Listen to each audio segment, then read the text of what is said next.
Sergio Pérez has had a great start to his 2022 season, and he's looked so much more comfortable in his Red Bull than he did last year.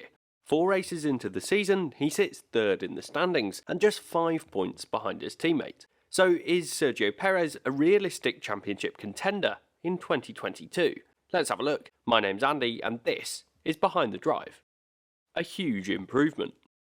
In the off-season, I made a video highlighting the fact that Sergio Pérez was the best Red Bull replacement for Daniel Ricciardo in my opinion, and from what the statistics say. But this season, in just 4 races so far, Pérez has proven that he's able to be more competitive with Verstappen in this car than he was last year, and there are 3 main reasons for this in my opinion. First, last year's car was an iteration of the 2020 car, which had been predominantly developed with Verstappen's driving style in mind, with a preference over a strong front end. This was presumably something that was very different from other cars on the grid, and this is something that Pierre Gasly, Alex Albon and Pérez experienced during the previous aerodynamic era. This season though, the whole concept of the car has changed, with there being less downforce on the hull and the majority of that being produced by the floor through the ground effect. This means that the cars this year aren't quite so well suited to Verstappen's driving style. This isn't of course to say that Verstappen can't perform well with these cars. His dominant performance at Imola is a perfect example of this. But even during that race where Verstappen was so strong, it was Pérez who was confident in defending from a fast Charles Leclerc and ended up just 16 seconds behind Verstappen on the road, despite his defensive driving during the race slowing him down. The second reason for Pérez being more competitive is almost certainly a matter of confidence. The Mexican driver was given a second season in the Red Bull seat, and as such his confidence will have increased significantly. Building on this, he's got the relationships with his team and the mechanics in general, so his feedback will be more likely actioned by them when it comes to developing this year's car. Additional confidence is key when it comes to performing well in Formula 1, and in the seat that's been nicknamed as being cursed over the last few seasons, that's perhaps even more important. The third reason for Pérez being more competitive for me is his qualifying performances. Last year, this tended to be one of the Red Bull driver's key weaknesses. He was further behind Verstappen at the start, and as such he had work to do to get to the front before he could compete with the frontrunners. This year so far, he's qualified in the top 4 on 3 occasions, with a pole position in Saudi Arabia. He was a bit further back in Italy, with 7th in qualifying, but this did come in the changeable conditions, and a strong sprint race performance upgraded that starting spot to 3rd. So Pérez has undoubtedly shown improvements this season, and as a result he's put himself in a great position, as he sits 3rd in the drivers' standings for the first 4 rounds. His performances have included 2 second place finishes, and his first ever pole position. And with some more luck on his side relating to the DNF in Bahrain and his unfortunate pit stop timing in Jeddah, he could have scored potentially even 25 more points in the season so far, which would have put him in a stronger position in the championship. But does this then mean that he can keep this up and be a championship contender throughout this season? Before we take a look at that question, I want to take a moment to ask you to consider subscribing to Behind the Drive. I'm aiming for 50,000 subscribers by the summer break, so if you haven't already and are enjoying the videos, then please consider subscribing. Thanks. Is Pérez a title contender? Sergio Pérez has taken a step forward for this season, and he's clearly enjoying the new Red Bull car. But in order to challenge for the title, he will need to consistently compete with and beat his teammate, and then ensure that he's at the front on a regular basis. When it comes to beating Verstappen, this is one thing that any driver on the grid will struggle with. Let's face it, Verstappen is one of, if not the most talented driver on the grid right now, so Pérez has a tough ask to beat the world champion. So far this season, Pérez has been closer but still well behind Verstappen. In Bahrain, he was running behind the Dutchman until they both retired. In Australia, Pérez was behind until Verstappen retired there. And then in Italy, he was still behind on track. It was only in Saudi Arabia where Pérez qualified ahead of his teammate, and then he was only behind after some unlucky pit stop timing. It's clearly very tough to beat Verstappen over the course of a full season, so it's likely that Pérez would need some more retirements from Verstappen to hold an advantage over his teammate. There is a long season ahead, and it remains to be seen whether Pérez could demonstrate the same consistent performances that Verstappen has been able to achieve over the last couple of years, whilst also removing mistakes and errors from his driving. But beating Verstappen is not the only thing that Pérez needs to achieve if he wants to win his first world championship.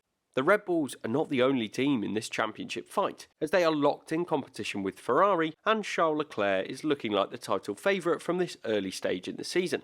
This means 2 key things. The The first is that Perez will not only need to beat his teammate on track, as he'll need to beat Leclerc as well. The Mexican driver has shown that he can keep the Ferrari driver behind with his performances in Saudi Arabia and Italy, but it will be a tall order given how strong the Ferrari has been and how well Leclerc has done so far this season. The other reason why the battle with Ferrari is important for Perez is that Red Bull will likely not be afraid to enforce a number 1 and number 2 driver environment to give the lead driver a better opportunity to win the Drivers' Championship, which tends to be Red Bull's priority each year. Realistically, unless Perez establishes himself as the clear better option, Red Bull will back the world champion, and this makes sense.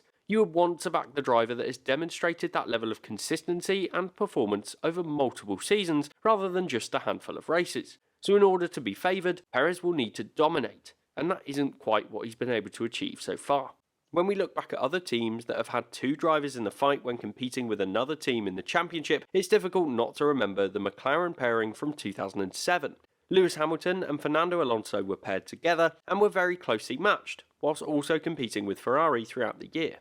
The relationship turned sour between the drivers as they both wanted the preferential treatment, and McLaren tried to give them equal opportunities throughout the year. Midway through the season in Hungary, tensions reached breaking point, as Alonso held his McLaren in the pits for longer than he needed to, preventing Hamilton from completing his final qualifying time. In the end, arguably, the fact that the 2 drivers were stepping on each other's toes throughout the year meant that they ended up a single point behind Kimi Raikkonen, meaning they both missed out on that title at the final race in Brazil. Obviously, Red Bull wouldn't want their drivers to face a similar fate in their fight with Ferrari this season, so they will want to enforce a number 1 and number 2 driver setup as they've done throughout their history.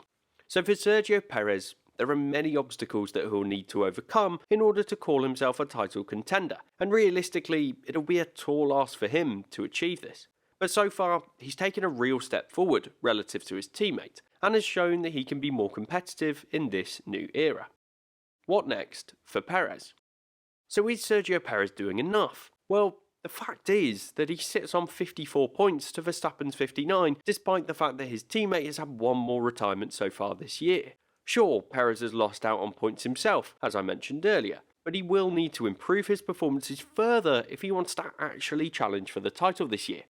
Red Bull tends to be very good at developing their car through the year, and this means that the challenge with Ferrari may become quite one-sided as developments are brought to their car. Already, the small updates that have come to the Red Bull team have made a big improvement, and their straight-line speed has been crucial in their ability to compete with their rivals on track. If they continue to develop their car in a way that will propel them ahead of Ferrari, then there's less of a need for Red Bull to enforce a number 1 and number 2 driver environment. If this happens, then one of those obstacles is taken away from Perez, and he just needs to beat Verstappen, although that is clearly easier said than done.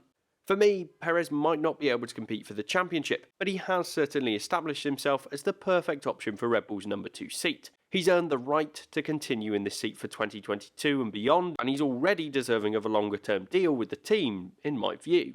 There's always a debate over where Pierre Gasly sits in this, as he remains at the AlphaTauri team, waiting for an opportunity to get back into the Red Bull. But in my view, it would be silly to drop a driver that's been able to perform as well as Sergio Pérez has so far this year. Of course, all of this hinges on Pérez continuing to prove himself on track, but I have no doubt that he'll be able to get more pole positions and potentially race wins this season. As for the championship, well, anything can happen, so we'll have to wait and see.